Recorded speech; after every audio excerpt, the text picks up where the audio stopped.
Hello, hello, hello out there in podcast land. You have found, stumbled upon, or are listening to Johnny Has the Keys, a podcast with two guys who talk about genre, horror, and science fiction, influences, things that affected them, the keys from their past and future. My name is David. I'm here with my really good friend Tim. Hey, Tim. Hey, everybody. This is Tim. What's going on? Hopefully you guys are listening to us on whatever device you are, but hopefully you have also liked us or reviewed us or email us or talked to us or become a Patreon member with us. We really have enjoyed doing this, and we want to keep doing it, and we hope you guys will help us do that by giving us good ratings and good reviews and all that fun stuff and telling us what you think. And subscribing. Subscribe, as Tim says. Yeah. Tim, how have you been? What have you been doing? Oh, I've been great, David. This is going to date me just a little bit because we record a little bit earlier, but I did want to talk about Creepshow, which debuted on Shudder recently. Ooh, okay. It is a Greg Nicotero project. A lot of people know him. Yeah. David doesn't like Mr. Nicotero. I'm not sure why. I do. I think he's a great makeup artist. I think he's a great horror guy. Just please don't direct. Every episode I've ever seen him direct has been terrible. So, no, he's done some good ones. But anyway, I mean, if you want to go a little bit of history, the first set Nicotero ever visited was the original Creepshow set. So he's got a little bit vested with this as far as personal history. Wow. He also went on to work with, he has his own special effects studio, K&B Effects. He studied or worked with Tom Savini on the effects for Day of the Dead, another Romero classic. That's his head that's writhing on a table, by the way, if anyone of you out there remember that. Really? And anyway, that's his head. I didn't know that. Anyway. So. But anyway, he kind of came full circle when he got involved with The Walking Dead, doing amazing effects and now directing. And now he is, I'm not sure if he's the showrunner. I think he is, but he's definitely a director of Creepshow, which is an homage series to the original Creepshow film that Stephen King and George Romero did. And he has opened it up this week with Gray Matter by Stephen King. And good short another story. They're doing, it's an old story from Night Shift. And then, and it also has Adrienne Barbeau in it, which is great because she was in the original Creepshow. Yeah. And then they have another one, which to me was the better of the two. I think it's called The Haunting of the Head or something. It's got the word head in it. And it's about a little girl, played by the girl that's Rick Grimes' daughter on The Walking Dead, who has a dollhouse. And it's this large dollhouse that it's really large. And she has little, mommy and daddy and doggy figurines in it. And as she's playing, she keeps noticing this decapitated head in different places in the house. This little bit tiny, scary looking head would be like on the coffee table. You will love it, David. It reminds me of the stuff that we used to watch on television as kids. Like the stuff Dan Curtis would do or whatever. Oh, yeah. It's old school. It's not,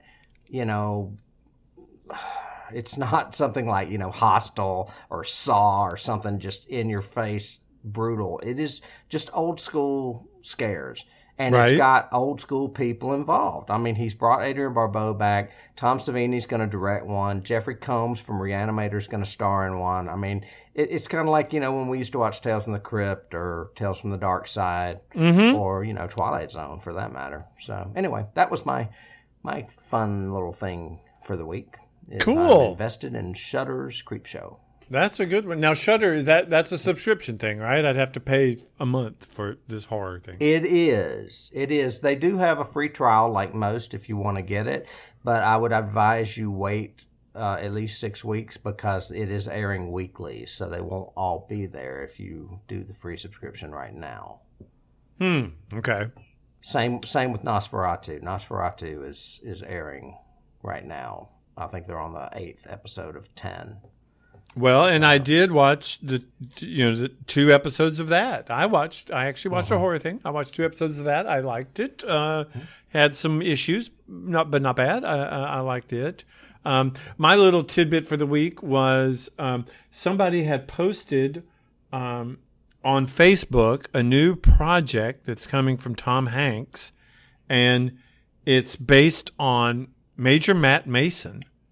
And not a lot of people knew about Major Matt Mason, and I thought that me and Wynn Thompson and maybe 4 other nerds in the world were the only people that ever remembered Major Matt Mason, but evidently somebody did, and they're doing a movie series about it. But they were a series of toys that came out in the late 60s, early 70s that were all space-based. And Major Matt Mason was an astronaut who lived, came from a moon base. And they had all these toys that went with it, like a moon crawler and hover jets. And it was kind of like a little toy, like a G.I. Joe, but a little bit shorter, not 11 inches like a G.I. Joe was. And Wynn Thompson had everything. And I had some of it. I had like 3 Major Matt Masons, and he had like 2, they came in different colors, red and blue and white and green and all that, spacesuits. But you had helmets that opened and backpacks and jetpacks and all this stuff. And I used to play with them all the time. And I'd forgotten totally about that part of my childhood until I read this article that they're going to do a movie based on him. And I thought, well, cool. They did 2 movies on G.I. Joe. They could do at least 1 movie on Major Matt Mason, and maybe he'll be revitalized. And more kids will be inspired to be astronauts by these toys. So that was I used to play with a doll called Big Jim. Big Jim. He had he was a rugged guy, and he had friends and a camper and a karate. You could push his back, and he did a karate chop. And he was also smaller than. Why are you laughing? I'm laughing because just hearing you say, I used to play with a toy called Big Jim, and he was a manly figure.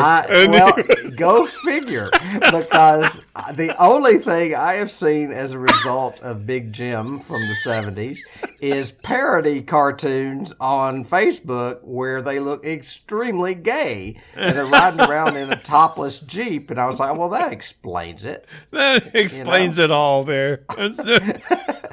So I don't know if I'll ever see a Big Jim movie, and if I do, it might be an R-rated movie. It might be R-rated. I don't know if it would work, but yeah, you could. Yeah, because there was something going on in that camper. So, or at least in my camper. That's awesome. Speaking of which, did you ever integrate your toys? Did Major Matt play with Star Trek and a Gorn? No, I never really had any. Ironically, I never bought any Star Trek toys, figures. I had a phaser and a communicator and a tricorder, but that's because I wanted to play Star Trek. I didn't want to play with toys of Star Trek. I wanted to be Captain Kirk. So I never got any, and I was never into I think I had 1 G.I. Joe, maybe, but Steve Rowe. The Foot Locker, yeah. Steve Rowe had all of them. And he had all the G.I. Joes and their guns and bandoliers, and he had the talking, the one where you pulled the string. But it wasn't a string. It was a dog tags, and you pulled his dog tags, and then he talked. And you said karate chop, and I thought of G.I. Joe with the kung fu grip. Remember that one? He had kung fu grip. Yeah, I used to have a little board that you could put together, and he would karate chop it in half. Yeah. I was 2 little sawhorses. I was much more into, I let Wynn and Steve and all them collect all those, and I was much more into models, model making, like spaceships. Yeah, I remember that. And all that. I was big into the models, so yeah. Oh, I had the Aurora monster models, but that's a whole other side. All of them. Yeah. Love all of those. Creature from the Black Lagoon Speaking was my of favorite. Monsters. And yes, that's a great segue for us to segue into what movie are we doing this week? Because this is, by the way, Happy New Year, everybody, because this is going to air, the first week of 2020. And wow. You guys are hopefully starting a new year listening to to Johnny Has the Keys, and you'll listen to us all year. We hope so. But and what movie? Speaking of 20, how about 28 days later? Because it's been probably close to 28 days since we aired our Star Wars episode. Yes. So there we are, and we're back now with a little movie from Tim's genre. Well, we are.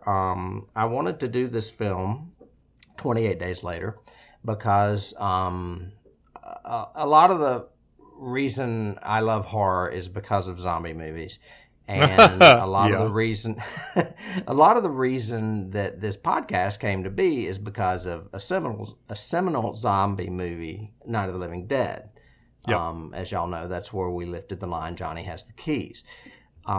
This, however, is taking the scenario way into, the 21st century, and we are dealing with not necessarily traditional dead zombies. We're dealing with the infected, fast zombies. And it is a little film by Danny Boyle that came out, where are my notes here, in 2002. 2002, and, yeah. And I think I might have mentioned that one of my favorite or top 10 movies, horror movies of the 21st century is The Descent, which we did as our first episode. Well, this would be right up there, probably number one, as far as best movies in the 21st century, or horror movies anyway. It is about some misguided animal rights activists that decide to break into a laboratory and free some chimpanzees that are being experimented on with a little known virus called rage. And they are warned by a scientist that stumbles upon them. No, do not let that monkey out. He is contaminated. He will infect you. But they don't listen. And damn PETA people. The monkeys escape and kill everybody. And we go to black. And then you get a little thing that's not even really a title. It's just like a little caption that says 28 days later. And we start with Jim awakening, that's the right word, awakening naked in a hospital, and no one's around. It sounds familiar, and I'll get to that key later. Boy, does it. So he wakes up, he walks around, he goes outside, he's in London, and there's not a fucking person anywhere.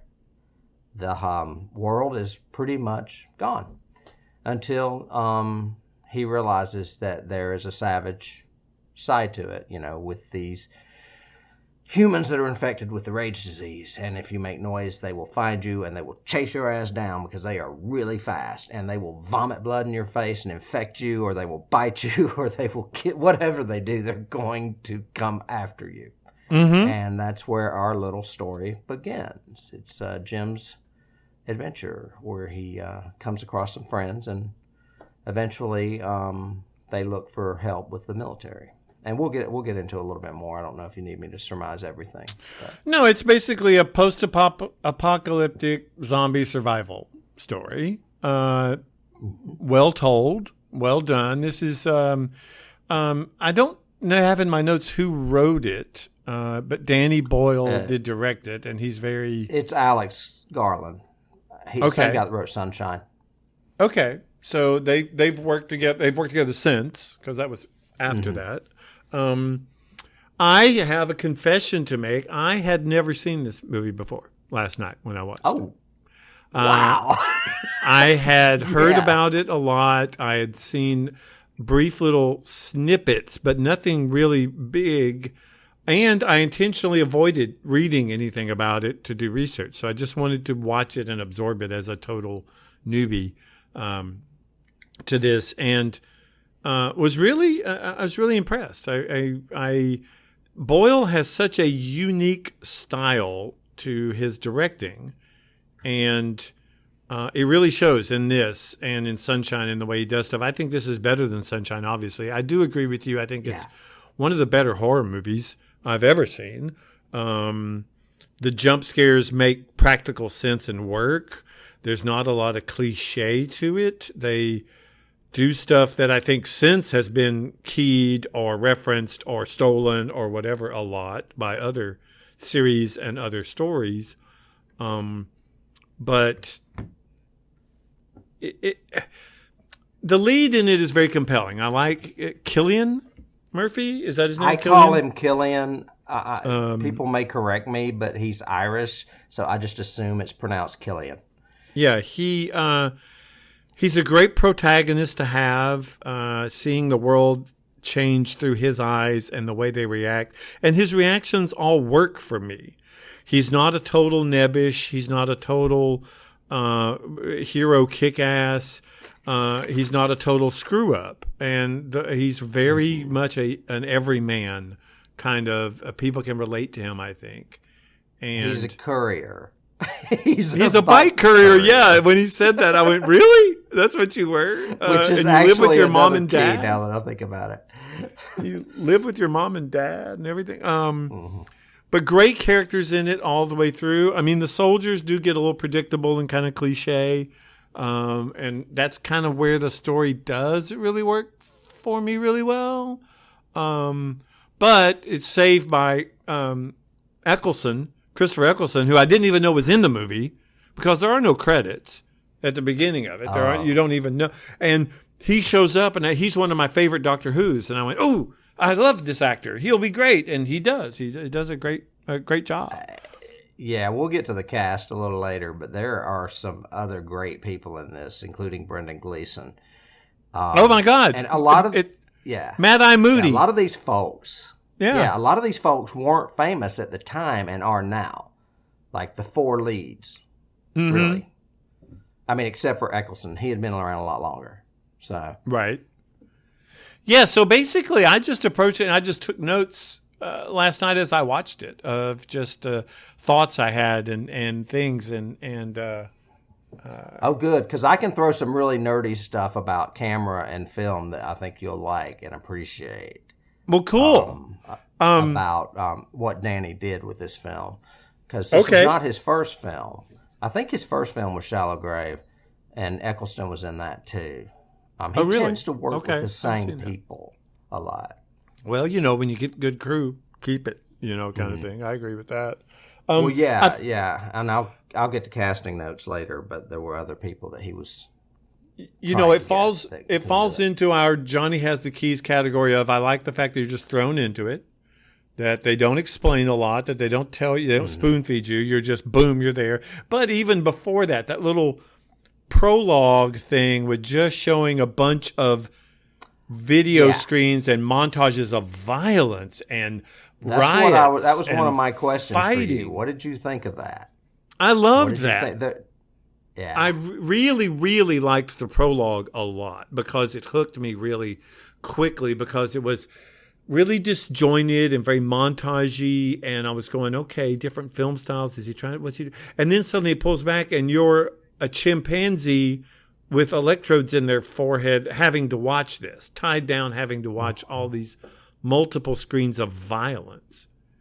And like newscasts of I don't know. Yeah, all of it was realistic violence. Riots, none of it was like that. Yeah, you're not watching like a movie that has violent content. You're watching real violence in the streets kind of thing with armed conflicts and all this, and mostly riots and civil unrest and that kind of stuff. Even the voiceover and all of that. And then you're suddenly thrown into these people breaking in, these animal rights activists, and the action goes from there. Really well told. I love the whole prologue a lot. My thing is I love the great prologue with excellent editing style. That's my note, And then I got kind of thrown off because then we went from there and we did, like you said, we see our 28 days later kind of just descriptor caption. And then suddenly I'm in The Walking Dead. And I was going, really? I don't understand. Which came first? And I guess I have to say which came first, the 28 days or the comic, right? Because the comic of Walking Dead starts the same way, right? With the hospital and everything else. It does. So It's a huge key. It's no huge. 28 Yeah. days. Yeah, 28 days later came out before The Walking Dead. Okay. And so Robert Kirkman lifted that. Boy, did he. And the fact that he's and this is, obviously a key, but I'll throw this out there too, is he's a bike courier. And I don't know if you remember or not, but Glenn from The Walking Dead was a pizza delivery boy. Oh, I'd forgotten that. But yeah, you're right. Combine those characters into Jim in the hospital. And, he wakes up. I mean, he doesn't come to a room that says, keep out, dead inside. He walks around, and this is one of the more unbelievable parts to me, is that he is walking around the city just saying, hello, hello, and I'm like, shut up, they're gonna come get you. Well, that's just because it's a zombie movie. I mean, come on. I also know they're fast. But normally, I mean, you would do that. You would be looking around. I mean, because I did like that from I've got in my notes, great isolation, because the way they filmed that with him in all these huge iconic places. I mean, crossing the bridge, and you can see the London Eye in the background, and then Trafalgar Square, Piccadilly Circus, and he's the only thing we see other than a couple of birds moving. He's the only thing.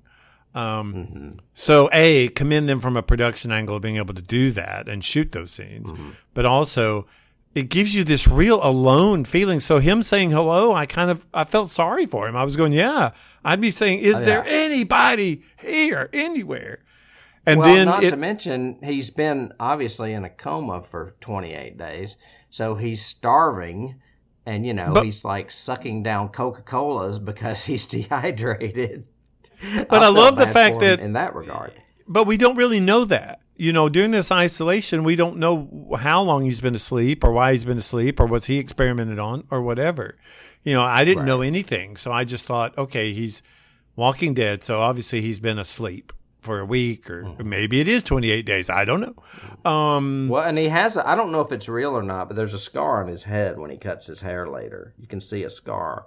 Well, you can see it in the opening scenes. You can see it in the isolation. He's got this scar there where I was going, was he experimented on? Is this all a dream? So I didn't know going into it. It was very interesting. And then he comes along the memorial, it reminded me of 9/11. The whole wall of family photos and letters and find my missing kids or whatever, and I get more confused because I didn't understand what that was. Then they did the church scene, and I have to admit I couldn't read what was on the wall of the church that he walked up before we see the first infected. I don't recall. Something was written on the walls in huge letters, but I could not read it. It was so dark. I did have an issue with that. When night fell, it got really dark. I mean, hard for me to see some of the scenes, to see what was happening a little bit.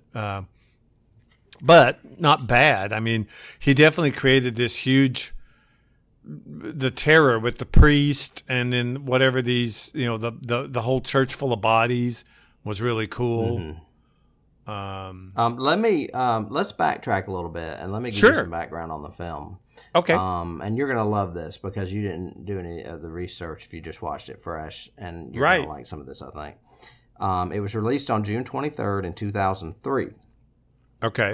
But it was released in, I guess, London or England or Europe in 2002. So it took a while to get here. It was filmed for $8 million. Its opening weekend made $10,061,000 in the U.S. Its gross in the U.S. is $45,064,000, and worldwide is $85,720,000. So this movie made a lot of money. Yeah. It was one of the first mainstream films shot entirely digitally. So the camera setups were really fast. So when they went into London and said, they said, you have, from 4 a.m. to 5 a.m., we're going to stop traffic. They could literally go in there, set up, and shoot that fast. It didn't take them long to do like a 6-camera setup. So well, it probably also made it easier for him to do the infected scenes, because I noticed all the scenes with the infected they don't have that shutter thing that we talked about, like in Splinter and everything else, but they're like shaky cam, yeah. But they're shot really shaky and really quickly, and I guess digital would be really easy to do that. It's almost like shooting it with your phone, kind of thing. I don't think I wrote this part down. I was counting on you, but you let me down. What I was going to tell you is they had a way of taking the digital film, for lack of a better word, and doing slow-mo and then somehow speeding it. And he said it gave it a staccato effect, like every third frame jump.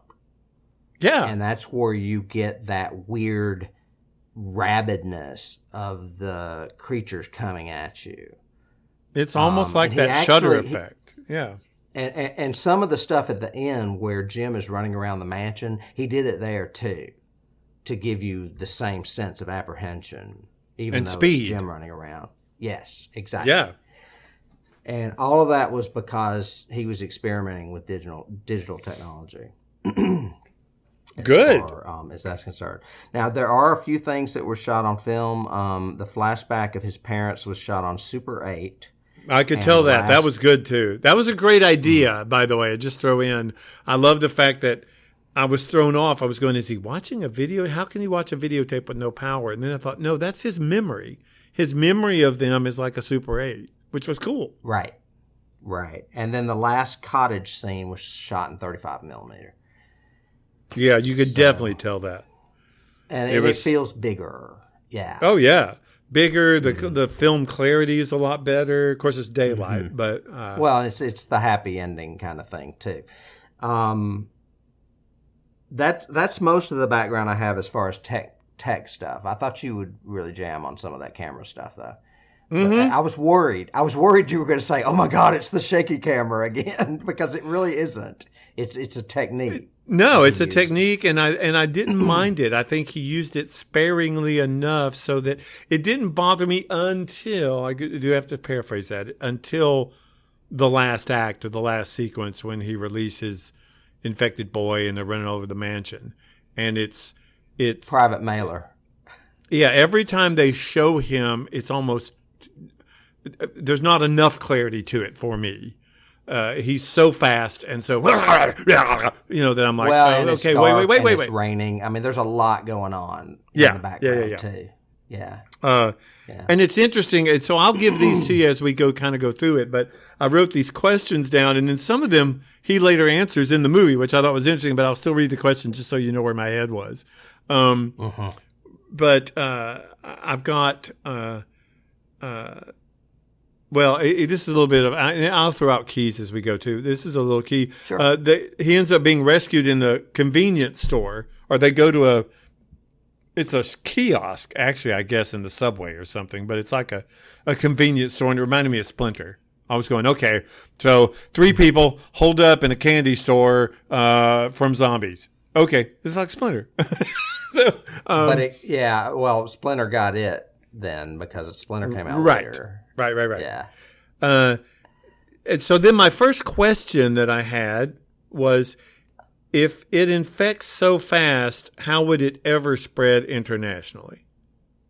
Because, the black girl, I don't remember her name, I'm sorry, and the Selena. guy that gets killed, Mark. So Selena and Mark.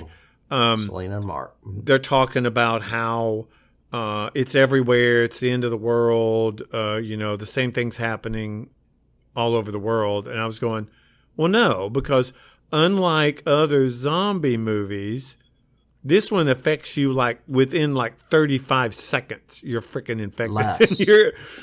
There's no way anybody's getting on a plane and taking this to, even over to France. That's not happening. So I don't know how it would transport internationally. And later on, he explains that, sort of. Yeah. I've got a typical Tim question. I said, ask Tim this. If zombies mass attack really fast and they eat somebody or break their neck or break their arm off and eat them, then there's no new zombie left. You just basically ripped apart the zombies so you have the same number of zombies. These zombies aren't really eating people. They're just like rabid. They just attack and kill.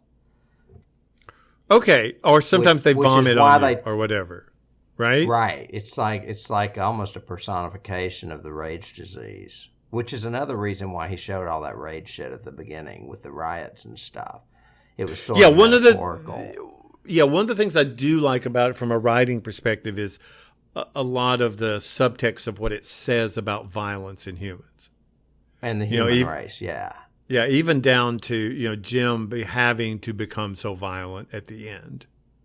And Hannah, the fact that they have to resort to that. And it's another key, but I'll just throw it out. But Eccleston even says the line and that's another Walking Dead key, is he says, who did you kill?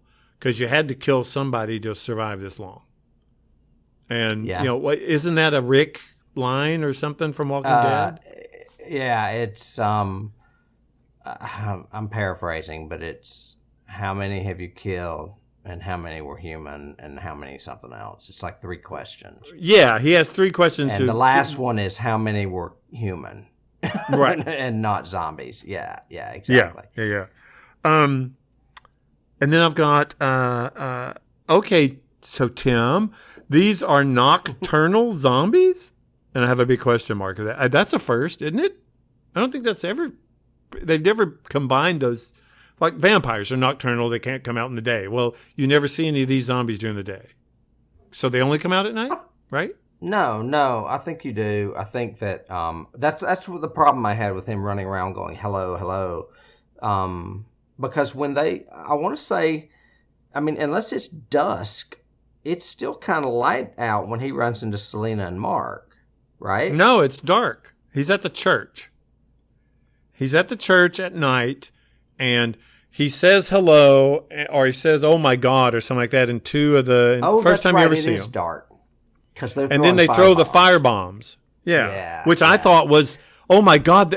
My thought here was, I was going, okay, this is such a new take on zombies. They actually can use weapons. Oh my God, what'll happen?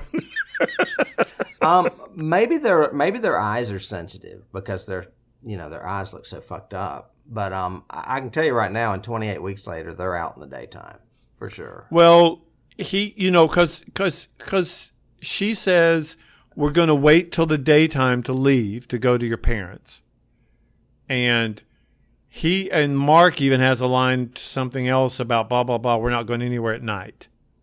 Mm-hmm. And then later on, when they're with Mad Eye Moody and his dog Hannah, they are in the truck and going into the tunnel. And Jim says that's a bad idea to go someplace dark. So evidently, maybe they're not nocturnal, but they can't come out in sunlight. Well, and in all honesty, when they get stuck and have to change the tire, those creatures are coming to them from out of the light. They're coming inside the tunnel from where you see light. You know what I'm saying? Yeah. Because remember, the rats come first, and they're like, these rats are running from something. Well, yeah, they're running from the people. And then all of a sudden, the people start coming. You see their shadows. It reminds me of Demons, that movie by Lamberto Bava. You start seeing their shadows on the wall. But that was a key I didn't even realize I had. I pulled that one out of my butt. So I've got the jump scare at the window was brilliant, because that I literally jumped out of my seat. When they're in the house, when they're in his house. He's in his house and he's having his memory of mom and daddy. And and all of a sudden the whole window crashes in. It's one of his neighbors. It's a huge attack. That whole scene was really good. And I love the fact that she just says, "Have you been bitten?" And she just looks at Mark and she sees that cut on his arm, man. And then she just goes after him with the machete. I was like, holy fuck. Yeah. It's insane. I mean, if you had a gun, yeah, I could see you just shooting him. But she hacks him to death. Oh yeah, and again, I my Damn. two comments. I have another question immediately answered because it said I wrote the question.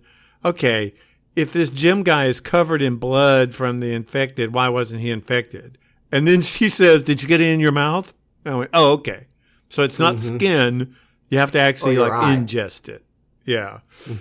But then I have really great killing of Mark.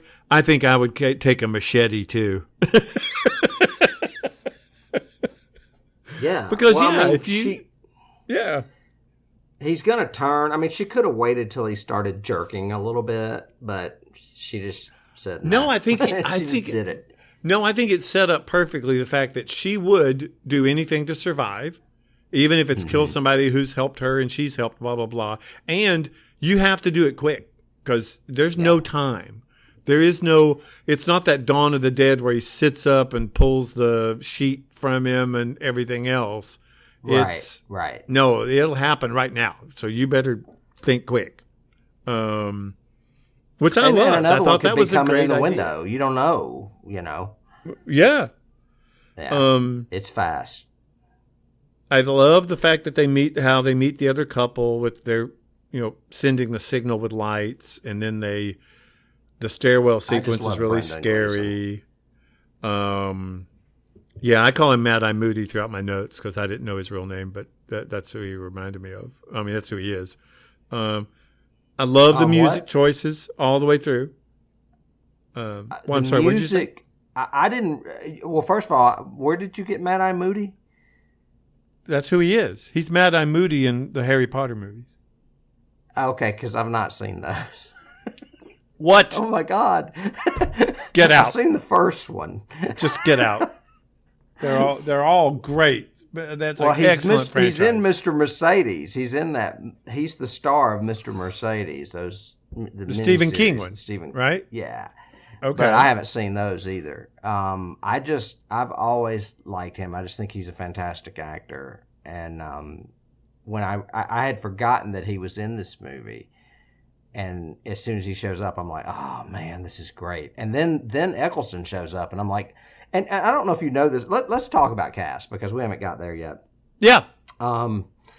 Jim, who is Cillian Murphy, was originally supposed to be Ewan McGregor. But he had a falling out with Danny Boyle since Trainspotting, and it had something to do with Leonardo DiCaprio being cast in The Beach. Ah, okay. Wait, did Danny Boyle do The Beach? Yeah, he did. Oh, I didn't know that. Okay. So they've since made up, but the only other person that was offered the role but had a conflict was Ryan Gosling, who I just said a few episodes back I had never seen in a film until I watched Blade Runner 2049. So he could have potentially been in this movie too. He would have been good in this. I think he would have been a good choice, but I think Cillian Murphy's was a great second then. Cillian is awesome. He was referred to Boyle by a friend or something, and he was relatively unknown. Selena is played by Naomi Harris. And what's really kind of cool, and this is a key, is that both of them were relatively unknown, but have gone on to be parts of major franchises. Cillian went on to play the Scarecrow in Christopher Nolan's first Batman movie. And Naomi went on to play Moneypenny in Skyfall and Spectre. Oh. Okay. Both of them are like huge now. I mean, obviously they've done other stuff, but they've also done major franchises as well, which I thought that's was great. Interesting that they got their start with this little gem of a movie. Mark's played by Noah Huntley. Don't know him. Frank is played by Brendan Gleeson, whom I love. Major Henry West is Christopher Eccleston. And you will find no surprise in that it was originally offered to Robert Carlyle, who was also in Trainspotting.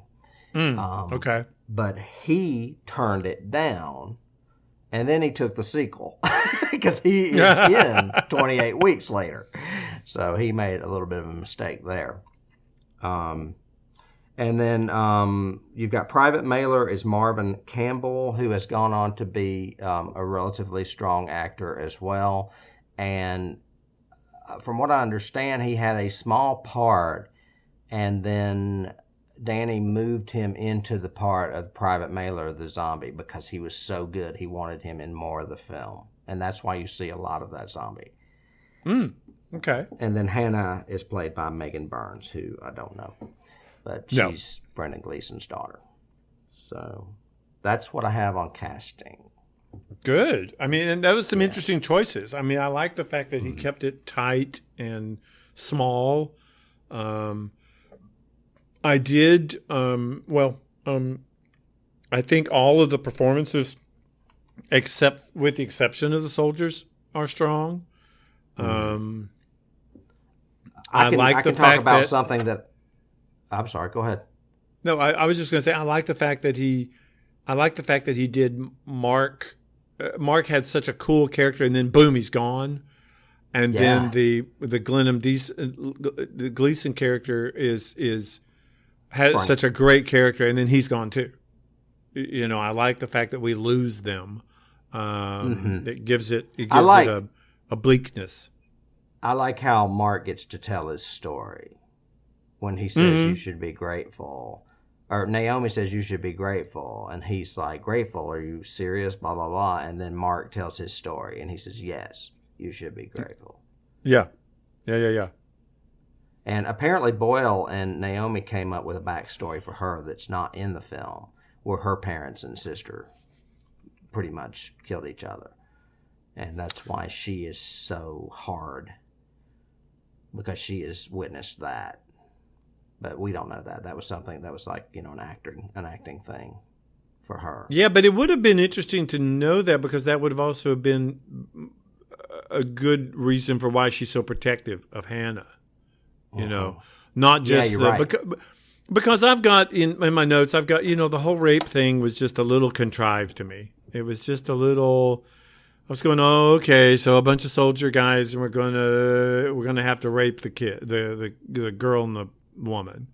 And I was like, I don't know. I don't know why. It wasn't that it threw me off. It just, I was going, that's really your purpose here, dude? That's really what you're thinking?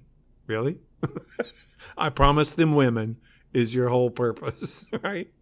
I mean, I might have. When you get down to the base human crap, though, it's not hard to imagine.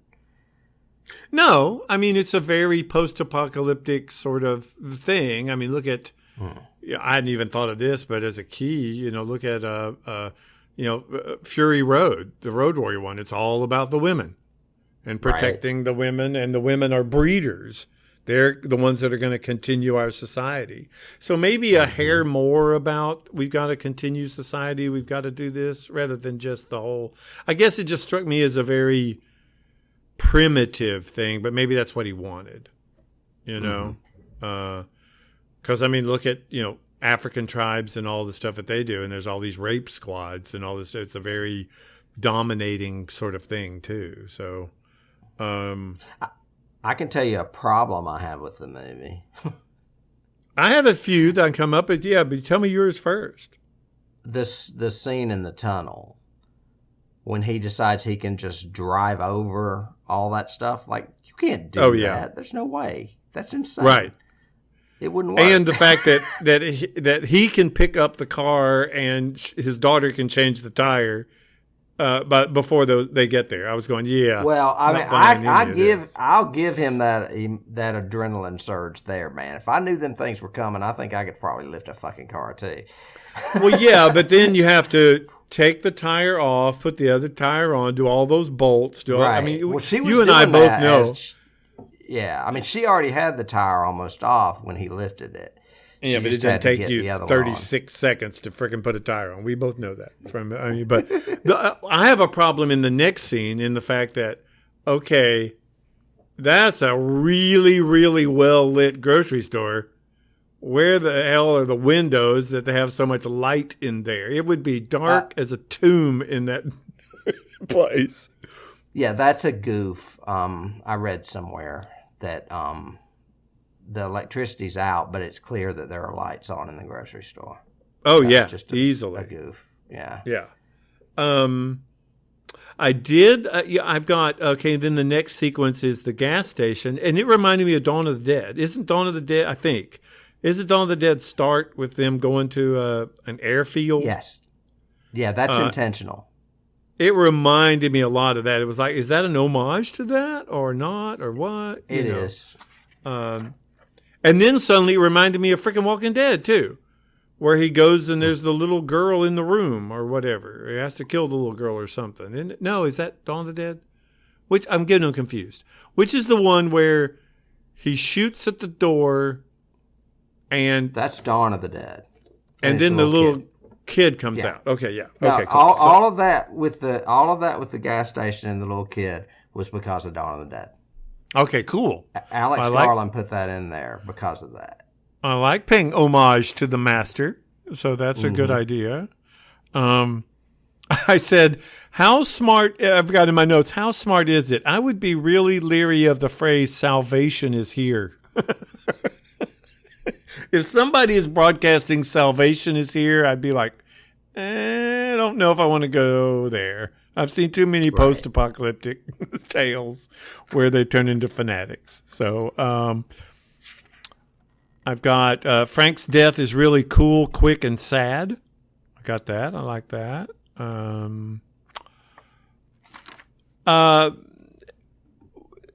The whole last act, before the whole last act, so finding the soldiers and the fact that that's kind of cryptic to begin with. We meet the fact that they have a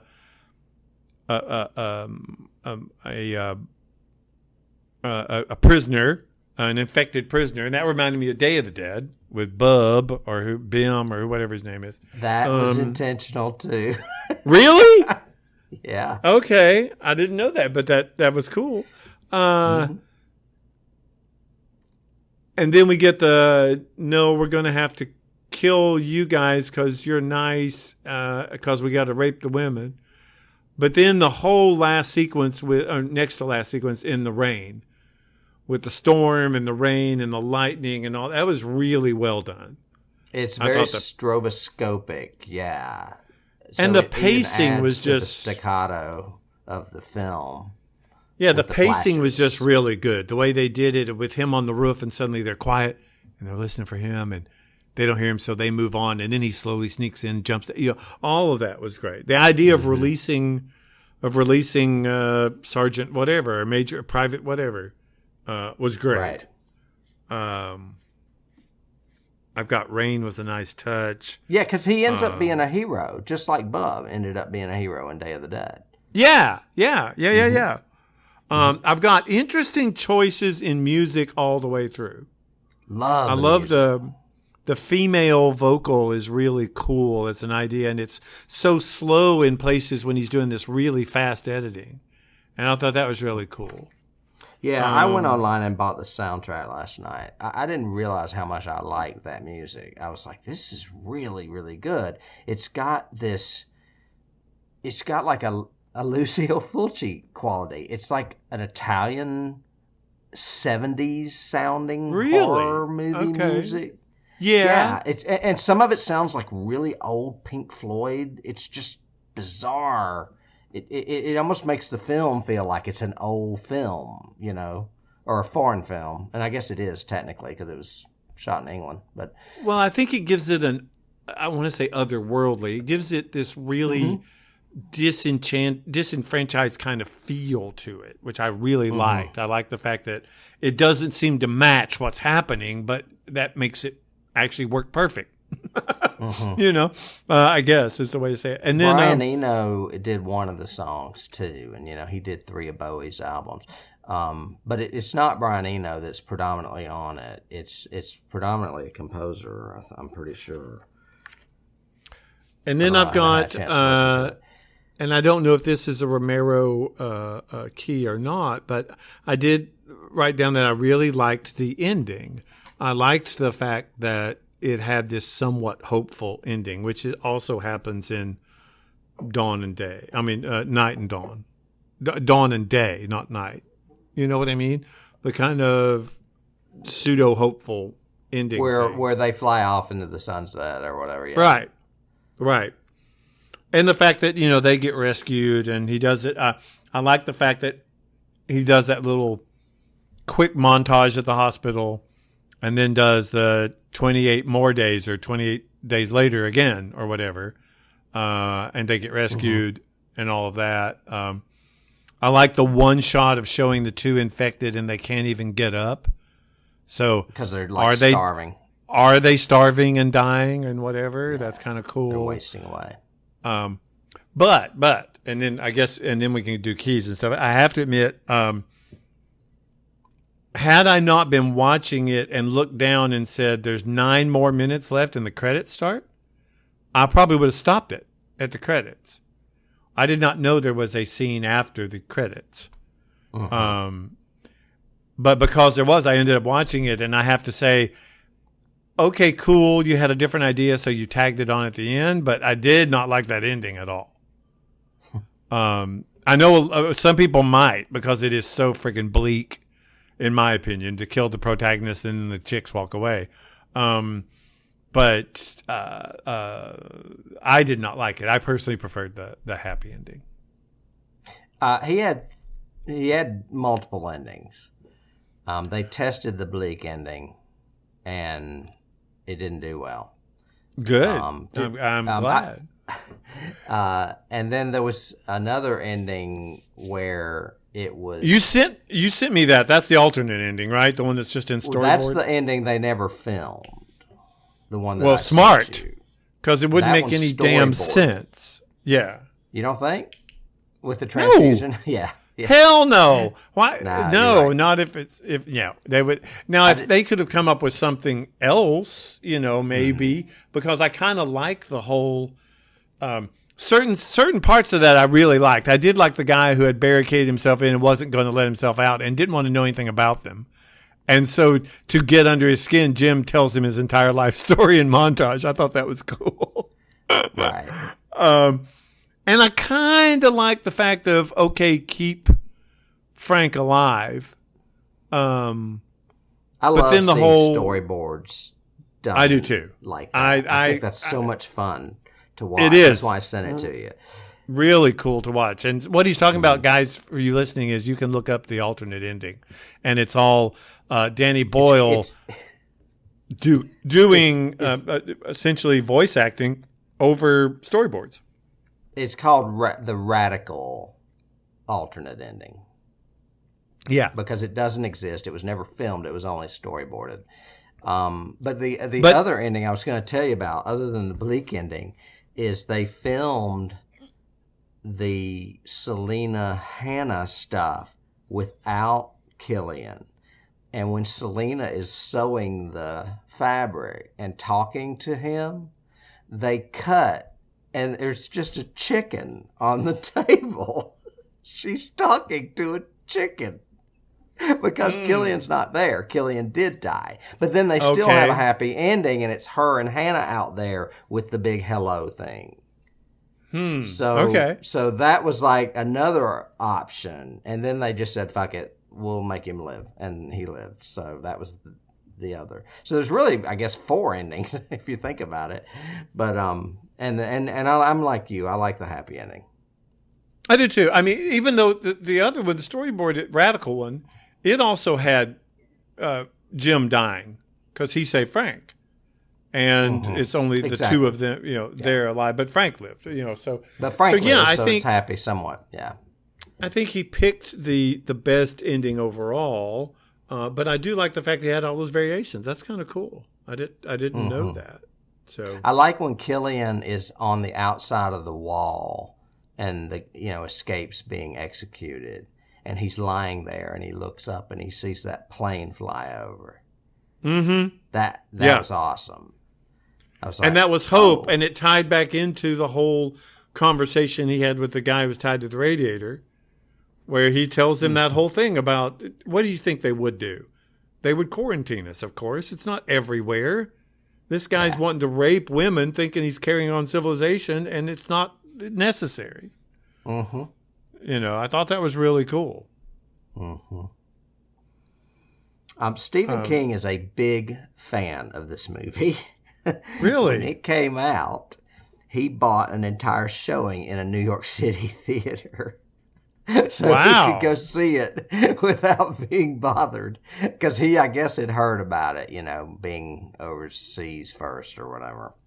And he also added a line to Dr. Sleep that paraphrases Selena's line, "He needs us more than we need him." Mm-hmm. King put that into his book, Dr. Sleep, which will be a movie very soon. Actually, when this airs, it will have already been a movie. But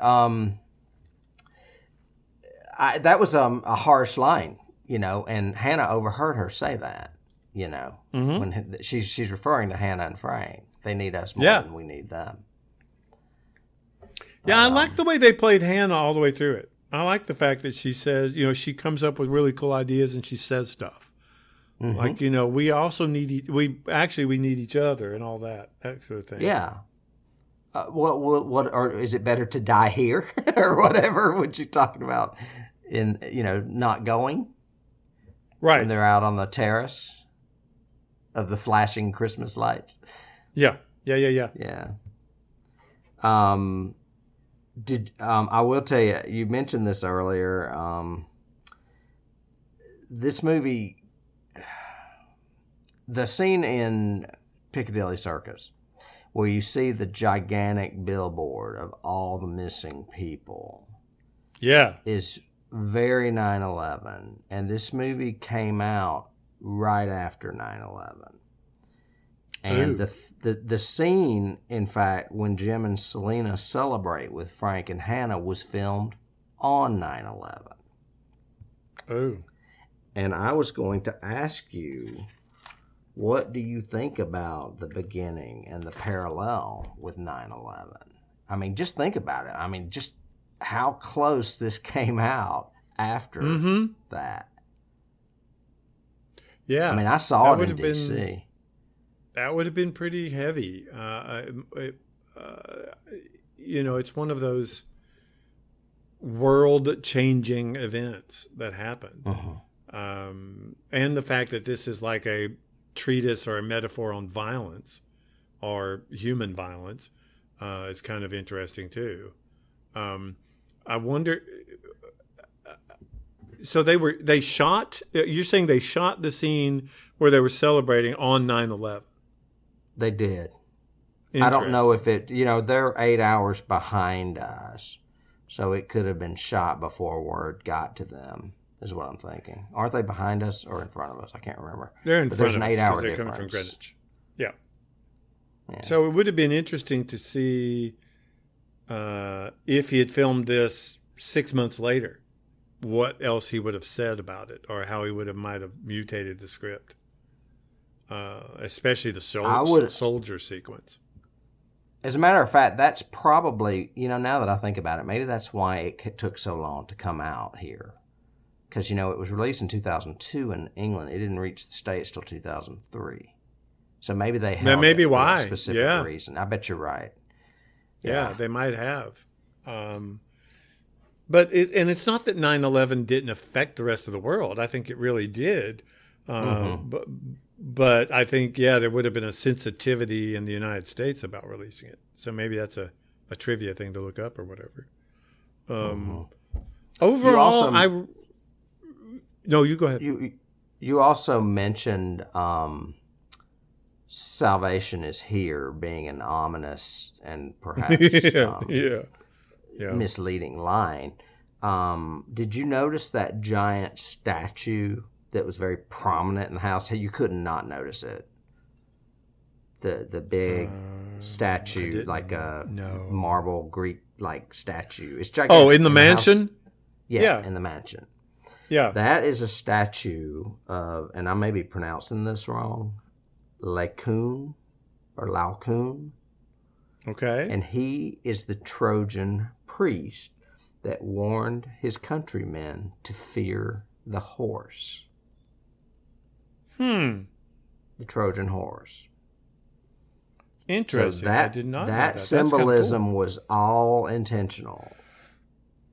Well, yeah, because he releases the prisoner from inside the house. So the evil comes from inside. They've already let Well, it in. And that's I very wasn't. I wasn't that going makes that me deep. think of Mosque of the Red Death too. The evil's already inside. It just hasn't infected you yet, but the infection's Right. already here. My whole interpretation was that it was saying what appears to be good is not. Right. And Be that careful was what you their wish for, going kind of there. thing. Yeah, right. They're going there for salvation. They're going there because oh, it's the army. They'll protect us. But no, Mm-hmm. not at all. No. Yeah, and Yeah, never. that's kind of a Day of the Dead thing too. The army was corrupt in that movie too. Yeah. Yeah. Yeah. Yeah. Yeah. So and That's really I guess cool. that's a good segue into keys, I guess. If you wanna Sure. go Because you'll there. have a bunch. I don't have a lot, but I I assume have you will I have have a a bunch. few. I mean, a lot of them are common, and some of them I've already given you. So, um, I will start off by saying that Alex Garland, the guy that wrote this, Yeah. cites 3 movies that this movie was influenced on. Well, actually, more than 3 if you include the entire trilogy. But he says Day Right. of the Triffids is 1. Okay. The Dead trilogy is 2. That's Romero's Dead trilogy.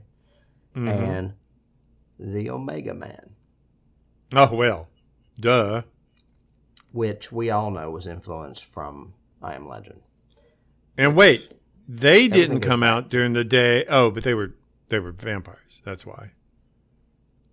It wasn't that they didn't come out in the day because they were vampires. That's why I had Well, lights up in and Omega everything Man, else. they weren't even vampires. They were these weird mutant things. But in the original I Am Legend, they were vampires. Yeah, Right. right. Those are And good. the music, the crazy music of Omega Man is not too different from this either, because that was kind of 70s wild, weird music. Yep. Um, I agree with that. The in specific, the homage to Triffids, he says, is the hospital scene. The homage to Day of the Dead is the chained zombie. And then Dawn of the Dead is the grocery store, which is mall-esque, and the supply stop with the children, the children's zombies. Is so he said that. He said, yeah, those are all in there because of those movies. So That I makes thought was perfect kinda sense to cool. me. And I mentioned that Murphy went on to do The Scarecrow, and Naomi went on to do Moneypenny in the Bond reboot. Both were reboots: Batman reboot, Bond reboot. The only other one I have, obviously, The Walking Dead. I mean, we've said it a million times already. Yeah, Is there's a lot of Walking Dead. mhm. Or Walking And Dead took I a lot from this. right, I mean, even right. down to the cloistered community that entices you in with with some kind of broadcast or something, but turns out to be not what you thought they were. Hailing The all whole frequency, sirs. I'm getting a distress signal. a distress call. Yeah. Yeah. So many sci-fi movies and Star Trek episodes start that way. And I mentioned I Am Legend, Night of the Living Dead. The only other thing is that it spawned a graphic novel called 28 Days Later, The Aftermath. So you can buy a graphic novel if you want to read more about it. And they do note in the graphic novel that Ebola was a mutation of Rage, or Rage was a mutation of Ebola. So That makes sense. Yeah. yeah, since they spit blood in your face and stuff. Yeah. And they and their eyes bleed. Yeah. And so they did do a sequel to this, but that was not Danny Boyle, right? Or it was. Was it? No, it's weird. I didn't write any of this down, but it's a Hispanic guy, and most of the people behind it have Hispanic names. And I looked to see other things they had done, and I was unfamiliar with them. So I'm guessing they got some foreign director to do it. Obviously. Yeah, I'm sorry I didn't. I did watch 28 Weeks Later again last night, but I didn't take notes or anything. I love the beginning of that movie. It is one of the most stark, fast-paced, in-your-face beginnings of 10 minutes of an opening I've ever seen, and that's one of the reasons why I love it. What's that? Weeks or days? 28 weeks. Weeks, okay. Yeah, the first 10 minutes of that film will knock your socks off. It happens so fast, but it's... the more I watch it, the less I like it. That's all I can say. It's got Jeremy Renner and Rose Byrne in it. They're fine. It's got some kids in it. They're fine. Robert Carlyle is amazing in it. And 75% of the movie he plays a zombie. And he's just phenomenal in it. But I'm just not that crazy about the story. You know me. I like the small stuff. I don't like the big stuff. And there's like a lot of military in this. The U.S. has come in. They're taking over. They're making sure London's it's safe for, refiltration now that all the zombies are dead. And so, it's okay. It's not the first movie, and that's usually the case with these things. You know that. Most sequels, but it wasn't. So Boyle and I'm sorry, who's the writer? Who's the author? Alex Garland. They never intended this to be a trilogy or something like that. No, they were just. They did, and I think Boyle was going to direct it, but he had already got locked in to doing something else. So he is like a producer on it. And okay. Garland may have. I think Garland did do or help with the script, but they're not solely accredited to it. And okay. I mean, it's definitely worth watching. You should watch it once. But like I said, the more I watch it, the less I like it. Okay. Well, I will probably give it a watch just to see. Yeah, it's got some great scenes in it, and that opening is just devastating to me. Every time I watch it, I'm like, wow. And key-wise, we haven't mentioned like World War Z or all of the other fast zombies. Wasn't this the first fast zombie story? So... It was. And the best, I mean, there are two more that I can think of off the top of my head that are really good. The remake of Dawn of the Dead that Zack Snyder did is pretty great. If you've never seen it, I would recommend it. Remake of Dawn of the Dead. It's okay. Not it's done a lot different, but it's still in a mall, and the zombies are fast. Oh yeah. I have seen that one. Yeah, I was thinking of the remake of Night that Savini did, but no, you're talking about the remake of Dawn. Yeah, okay. What's her name? Polly plays the lead in it, and she's usually behind the scenes, but she's an actress in it. I can't think of her name. Something Polly, and it's got Ving Rhames is the big black cop in it. I think it's Ving Rhames. Yeah. Anyway, it's good. And then that one that I watched last year, Black Summer. That Black Summer that's on Netflix, I think it is. That is a great fast-paced zombie series. It's 6 episodes. Well, let's see. Those would be my top 3 fast zombie movies right there. 28 Days Later, Dawn of the Dead remake, I know World War Z had fast zombies. That's and there was another one. That terrible Will Smith I Am Legend has fast zombies. But they were more like vampires, weren't they? Yeah, that was still we're back to vampires of some kind. Vampire mutant things or whatever. What about there was another one. There was another one that had trying to think. It was a foreign film. It was the other Spanish one. Crap. Oh, Wreck. Yeah. In the hotel? As in REC for record on a video camera. Yeah. Yeah. That was a good movie. I kind of liked it as a horror movie. It's spawned about 100 sequels, I think, kind of like The Howling. Oh, I tell you another one. If you want to watch a great, fun, fast-paced zombie movie, watch Train to Busan. It's a Korean film. and you can watch it. Oh, right I now. heard. Yeah, I've read about it. I've heard it's really gory, bloody. It's zombies on a train. Basically, you could call it that. It's great. Yeah. So I forgot fucking about that zombies on this plane. I'm tired of these motherfucking zombies on this motherfucking plane. I have a few other tidbits before we close. It is on the 1001 movies to see before you die, which a lot of the movies we do are. And the Academy of Science Fiction, Fantasy, and Horror gave it Best Pick winner and Best Director nominee. So it won for picture and was nominated for director. And it also won the Fango Chainsaw Award for Best Wide Release and Screenplay. Yeah, so I mean, I would highly recommend this movie. I don't know about you. And I recommend... I mean, we didn't mention that Danny Boyle and Alex Garland have announced here recently that they are working on a third.